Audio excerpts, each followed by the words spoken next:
Sicilian defense, Taimanov, Bastrikov variation, 6.b2 nf6. Balanced, neither player ever had an advantage. That game was pretty competitive. Both players had an amazing opening. That was an incredible middle game by both players. Opening with the king's pawn controls the center and opens up the light-squared bishop and queen, often leading to sharp games. The Sicilian defense controls the d4 square with c-pawn. Nf3 develops the knight toward the center to prepare for a d4 pawn push, where the knight will recapture if black captures on d4. E6 creates an opening for the dark squared bishop and opens a new diagonal for the queen. d4 offers to trade the more important central d4 pawn for the c5 pawn in exchange for more control of the center and quick development. Cx d4 gives black 2 central pawns versus 1 central pawn for white.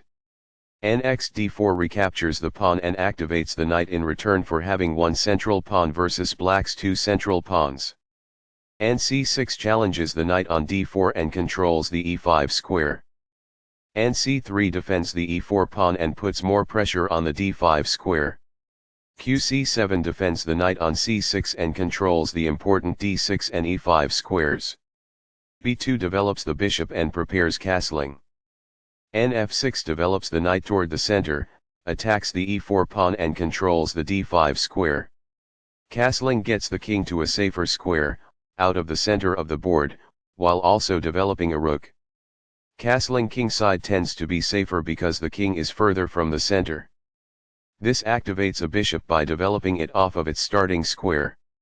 This develops a bishop off its starting square, getting it into the action. Castling gets the king to a safer square, out of the center of the board, while also developing a rook.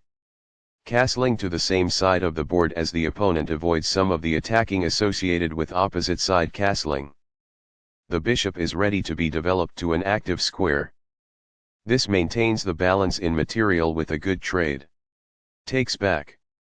Master games. It is the last book move. This is not the right idea. It is an inaccuracy. This connects the rooks, which helps them coordinate together in the future. It is best. That's not a mistake, but it's not the best move either. It is good. That's fine. It is good. This attacks a queen, winning a tempo when it moves away. It is best. This moves the queen to safety. This threatens to kick a knight. It is best. This moves the pawn to safety. It is excellent. This ignores an opportunity to kick a knight. It is an inaccuracy. This is a fair move. It is good. The opposing knight is kicked by a pawn, and must now move or be captured. It is best. This allows the knight to control more squares. It is best. The rooks can see each other now, allowing them to provide mutual defense. It is best. Right on target. It is best. This kicks an opposing knight. It is excellent. This move puts the knight on a safer square. It is good. This activates a rook by developing it off of its starting square. It is best. The pawn is now adequately defended. It is best. Very precise. It is best. That's not a mistake, but it's not the best move either. It is good. That's fine. It is good. That's what I would have recommended. It is best. This mobilizes the knight, allowing it to control more of the board. It is excellent. This is a fair move. It is good. This moves the bishop to a more active square, making it gain scope. It is excellent. This develops a rook off its starting square, getting it into the action. It is best. Balanced, neither player ever had an advantage. That game was pretty competitive. Both players had an amazing opening. That was an incredible middle game by both players. This is the strongest option.